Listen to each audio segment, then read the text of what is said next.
مکہ کی مسجد الحرام کے بعد دنیا کی سب سے اہم مسجد مسجد نبوی صلی اللہ علیہ وآلہ وسلم کی تعمیر کا آغاز 18 ربیع الاول سن 1 ہجری کو ہوا تھا۔ حضور اکرم صلی اللہ علیہ وآلہ وسلم نے مدینہ ہجرت کے فوراً بعد اس مسجد کی تعمیر کا حکم دیا اور خود بھی اس کی تعمیر میں بھرپور شرکت کی۔ مسجد نبوی صلی اللہ علیہ وآلہ وسلم جس جگہ قائم کی گئی وہ دراصل 2 یتیم بچوں کی زمین تھی۔ ورثاء اور سرپرست اس زمین کو ہدیہ کرنے پر بضد تھے اور اس بات کو اپنے لیے بڑا اعزاز سمجھتے تھے کہ ان کی زمین شرف قبولیت پا کر مدینہ منورہ کی پہلی مسجد بنانے کے لیے استعمال ہو جائے، مگر نبی کریم صلی اللہ علیہ وآلہ وسلم نے بلا معاوضہ وہ زمین قبول کرنے سے انکار فرمایا اور 10 دینار قیمت طے پائی، اور آپ صلی اللہ علیہ وآلہ وسلم نے حضرت ابو بکر صدیق رضی اللہ تعالیٰ عنہم کو اس کی ادائیگی کا حکم دیا اور اس جگہ پر مسجد اور مدرسہ کی تعمیر کا فیصلہ ہوا۔ مسجد نبوی کی تزئین اور توسیع کا کام رسول اللہ صلی اللہ علیہ وآلہ وسلم کی حیات مبارکہ ہی میں شروع ہو گیا تھا اور اس دن سے لے کر آج تک وقتاً فوقتاً یہ کام جاری رہتا ہے۔ 1400 سالوں میں مسجد نبوی صلی اللہ علیہ وآلہ وسلم کے ڈیزائن میں بے شمار تبدیلیاں آئیں، لیکن کچھ ایسی چیزیں تھیں جو ویسی کی ویسی رہیں، اور آج کی ویڈیو میں ہم نے ایک ایسی ہی چیز کا ذکر کرنا ہے جسے خوخائے صدیق کے نام سے جانا جاتا ہے۔ لیکن آگے بڑھنے سے پہلے ریڈ بٹن پر کلک کر کے اور بیل آئیکن کو پریس کر کے ہمارے سبسکرائبر بننا مت بھولیے تاکہ ایسی تاریخی اور اسلامی ویڈیوز آپ کو روزانہ کی بنیاد پر ملتی رہیں۔ یوں تو مسجد نبوی صلی اللہ علیہ وآلہ وسلم میں کئی تاریخی علامتیں اور آثار آنے والے زائرین اور نمازیوں کی توجہ کا مرکز شمار ہوتے ہیں۔ ان میں اسلامی نقش و نگار شامل ہیں جو اسلامی فن تعمیر کے جمالیاتی پہلو کو ظاہر کرتے ہیں۔ انہی تاریخی علامتوں میں سے ایک حضرت ابو بکر صدیق رضی اللہ تعالیٰ عنہ کا خوخہ بھی ہے۔ عربی لغت کے مطابق خوخہ بڑے پھاٹک کے اندر ایک چھوٹے دروازے یا کھڑکی کو کہتے ہیں۔ یہ 2 گھروں کے درمیان راستے پر نصب ہوتا ہے۔ خوخہ صدیق مسجد نبوی صلی اللہ علیہ وآلہ وسلم کے مغرب میں آخری ستون کے بعد واقع ہے۔ یہ حضرت ابو بکر صدیق رضی اللہ تعالیٰ عنہ کے گھر اور مسجد نبوی کے درمیان ہے۔ مسجد نبوی میں اس نوعیت کے 3 چھوٹے دروازے یا کھڑکیاں شامل تھیں۔ ان کے نام خوخہ علی رضی اللہ تعالیٰ عنہ، خوخہ آل خطاب اور خوخہ ابو بکر صدیق رضی اللہ تعالیٰ عنہ تھے۔ ان تینوں میں سے خوخہ صدیق ابھی تک باقی ہے، جس کے بارے میں رسول اللہ صلی اللہ علیہ وآلہ وسلم نے حکم فرمایا تھا کہ یہ مسجد کے لیے کھلا رکھا جائے۔ یہ حکم 11 ہجری میں نبی کریم صلی اللہ علیہ وآلہ وسلم کے وصال سے چند روز قبل سامنے آیا تھا۔ حضرت ابو سعید خدری رضی اللہ تعالیٰ عنہ بیان فرماتے ہیں کہ آپ صلی اللہ علیہ وآلہ وسلم نے ایک روز ممبر پر بیٹھ کر فرمایا، انسانوں میں سب سے زیادہ جس شخص نے میرا ساتھ دیا اور میری خدمت میں، میری خوشنودی میں اپنا وقت اور اپنا مال سب سے زیادہ لگایا وہ ابو بکر ہیں۔ اگر کسی شخص کو اپنا خلیل یعنی دوست بناتا تو یقیناً ابو بکر کو ایسا دوست بناتا۔ تاہم اسلامی اخوت و محبت اپنی جگہ بلند تر ہے۔ مسجد نبوی میں ابو بکر کے گھر کی کھڑکی یا روشن دان کے علاوہ کوئی اور کھڑکی یا روشن دان باقی نہ رکھا جائے، اور ایسا ہوتا بھی کیوں نہ، حضرت ابو بکر صدیق رضی اللہ تعالیٰ عنہ رسول اللہ صلی اللہ علیہ وآلہ وسلم کی حیات مبارکہ میں قریب ترین شخصیت اور ہجرت میں رفیق تھے۔ چنانچہ یہی وجہ ہے کہ رسول اللہ صلی اللہ علیہ وآلہ وسلم کے حکم کے عین مطابق آج 1400 برس سے زیادہ عرصہ گزر جانے کے باوجود مسجد نبوی میں حضرت ابو بکر صدیق کی یہ یادگار ابھی تک باقی ہے، اور اس کے اوپر عربی میں لکھا بھی گیا ہے کہ یہ ابو بکر صدیق کا خوخہ یعنی دروازہ ہے۔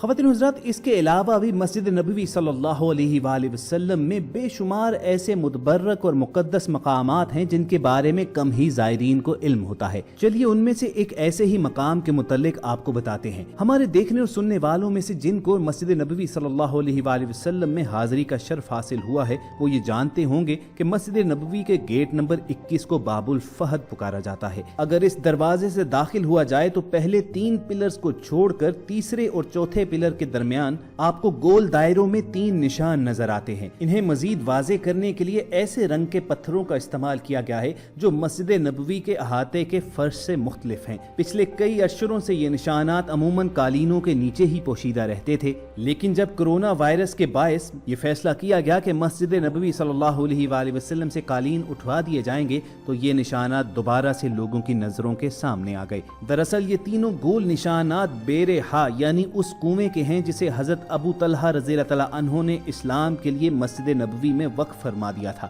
آپ سب نے یقیناً اس سے پہلے حضرت عثمان غنی رضی اللہ تعالیٰ عنہ کے کنویں کے متعلق ضرور سن رکھا ہوگا جسے آپ نے مسلمانوں کے لیے وقف فرما دیا تھا، کیونکہ اس کنویں کا مسلمانوں کی تاریخ میں خاصا ذکر بھی ملتا ہے۔ مگر اس کنویں کو حضرت ابو طلحہ انصاری رضی اللہ تعالیٰ عنہ نے قرآن پاک کے خاص آیت کے نازل ہونے کے بعد وقف کرنے کا اعلان کر دیا تھا۔ حضرت انس بن مالک رضی اللہ تعالیٰ عنہ روایت کرتے ہیں کہ حضرت ابو طلحہ انصاری مدینہ منورہ کے مالدار ترین لوگوں میں شامل تھے۔ مدینہ میں سب سے زیادہ کھجوروں کے درخت حضرت ابو طلحہ انصاری کی ملکیت تھے۔ آپ کا کھجوروں کا ایک باغ بھی تھا جو مسجد نبوی سے متصل بلکہ اس کے بالکل سامنے تھا، جس میں ایک کنواں تھا جسے بیر ہا پکارا جاتا تھا۔ نبی اکرم صلی اللہ علیہ وآلہ وسلم اکثر اس باغ میں تشریف لاتے اور اس باغ کے کنویں کا پانی نوش فرمایا کرتے۔ اس کنویں کا پانی انتہائی خوشبودار اور شیرین تھا، اسی لیے بہت پسند بھی کیا جاتا تھا۔ جب قرآن پاک کی یہ آیت نازل ہوئی جس کا مفہوم تھا کہ تم اس وقت تک اچھائی تک نہیں پہنچ سکتے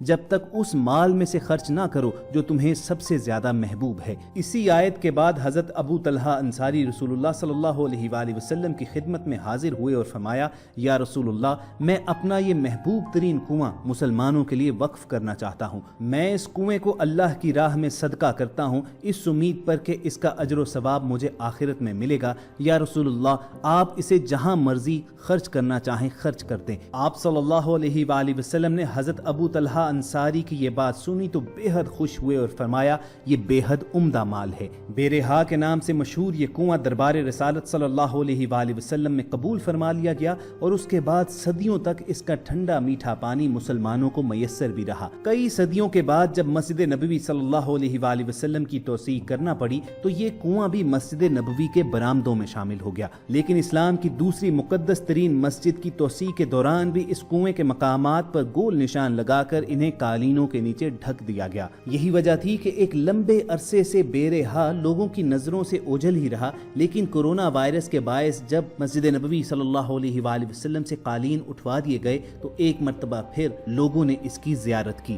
بلا شبہ خوخہ صدیق رضی اللہ تعالیٰ عنہ ہو یا حضرت ابو طلحہ انصاری رضی اللہ تعالیٰ عنہ کا بیر ہا کے نام سے مشہور یہ کنواں، یہ دونوں مقامات اصحاب رسول صلی اللہ علیہ وآلہ وسلم کی اپنے آقا صلی اللہ علیہ وآلہ وسلم سے محبت اور اللہ تعالیٰ کے احکامات کی فرما برداری کی ایک عظیم مثال ہیں۔ یہی وجہ ہے کہ ابھی بھی جن خوش نصیب لوگوں کو مسجد نبوی صلی اللہ علیہ وآلہ وسلم میں جانے کا شرف حاصل ہوتا ہے اور وہ ان مقامات سے آگاہ ہوتے ہیں، وہ یہاں پر جاتے ہیں اور یہاں کی تصاویر بھی لیتے ہیں۔ اس کنویں کے نام بیر ہا کے حوالے سے علماء میں اختلاف پایا جاتا ہے۔ بہت سے لوگوں کی رائے میں یہ ہا جو ہے ایک خاص قبیلے کا نام تھا، جبکہ کچھ لوگوں کا کہنا ہے کہ یہ کسی شخص کا نام تھا۔ بہت سے لوگ اس بات پر بھی متفق ہیں کہ ہا دراصل شام کے ایک شہر کی مناسبت سے اس کا نام رکھا گیا تھا، لیکن بہرحال حقیقی علم صرف اللہ تعالیٰ کی ذات کے پاس ہی ہے۔ اس کنویں کی چوڑائی اور گہرائی بالترتیب 10 میٹر اور 30 میٹر تھی۔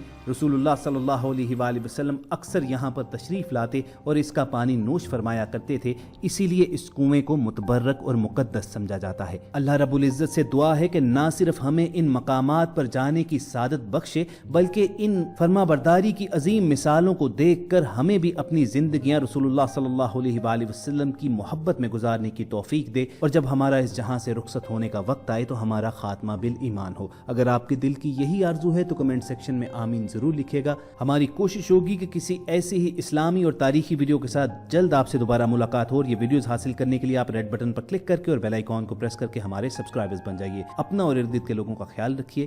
اللہ حافظ۔